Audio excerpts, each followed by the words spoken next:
Cubans were put in concentration camps by the Spanish for fighting back against the Spanish for their independence in 1895. In 1896, Evangelina Cisneros, a Cuban, was captured in attempting to assassinate a Spanish officer.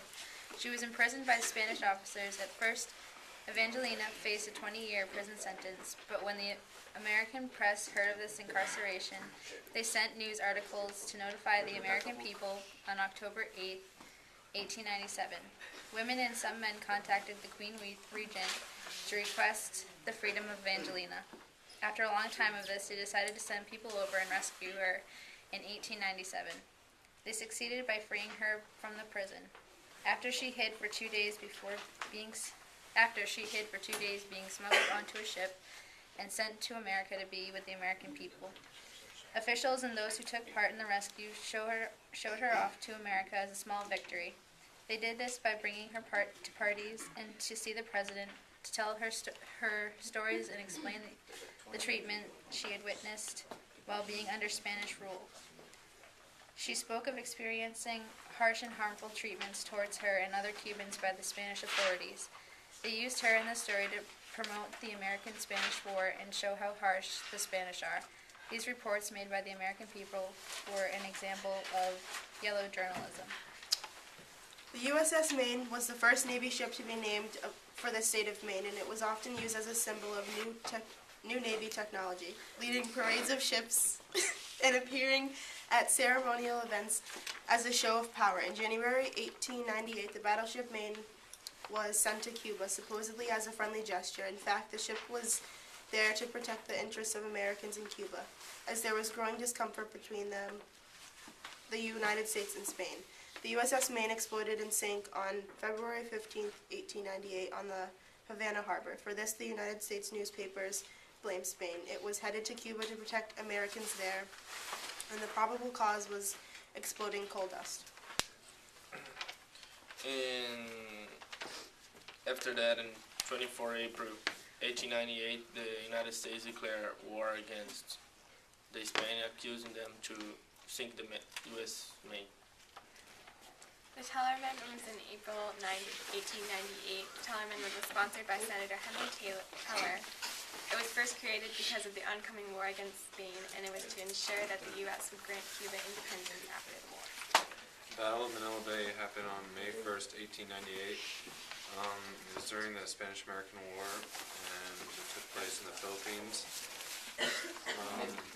The purpose of was for the United States to take over control over the Philippines. On May 10th, Secretary of the Navy John D. Long issued an order to Captain Henry Glass, commander of the cruiser of the USS Charleston, to capture Guam on the way to Manila, and was captured June 21st, 1898 by the Navy SWAT. In an attempt to free Cuba for Spain's colonization for its country, Theodore Roosevelt asked the War Department to allow the formation of the United States' first all-volunteer cavalry regiment known as the Rough Riders.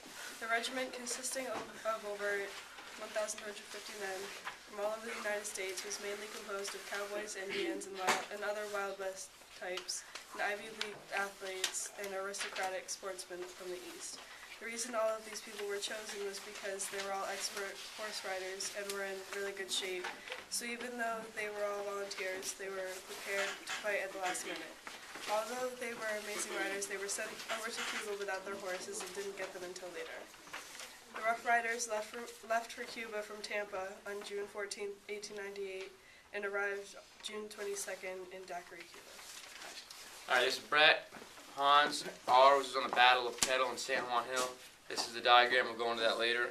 But the Rough Riders were the first volunteers along with the 3rd Cavalry Regiment to go up Kettle Hill.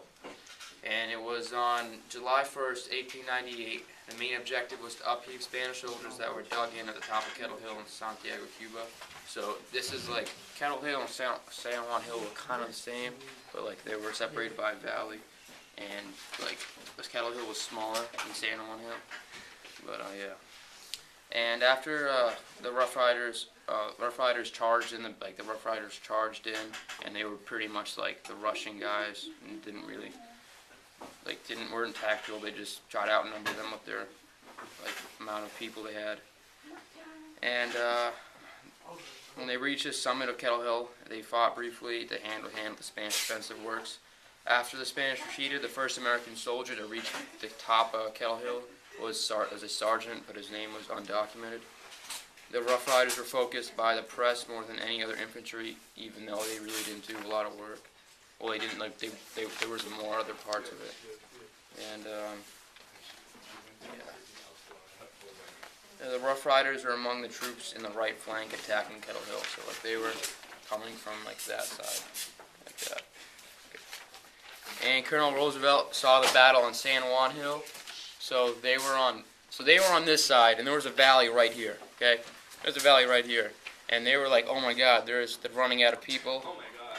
And so they had to go and they had to maneuver their way through the valley, and they had to get over here and try to flank them because these guys are getting outnumbered.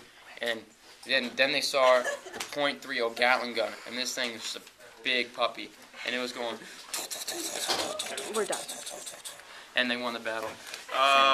Battle of Santiago, July 3rd, 1898, was the last battle of the Spanish-American War and was fought off the coast of Santiago, Cuba. Treaty of Paris, 1898. It was signed on December 10th, and it ceded Puerto Rico and Guam to the United States. Philippine-American War began February 4th, 1899, and the war was a clash between the forces of imperialism and nationalism. And in July 4th, 1902, Teddy Roosevelt proclaimed the end of the war, and eventually the Filipinos got their rights.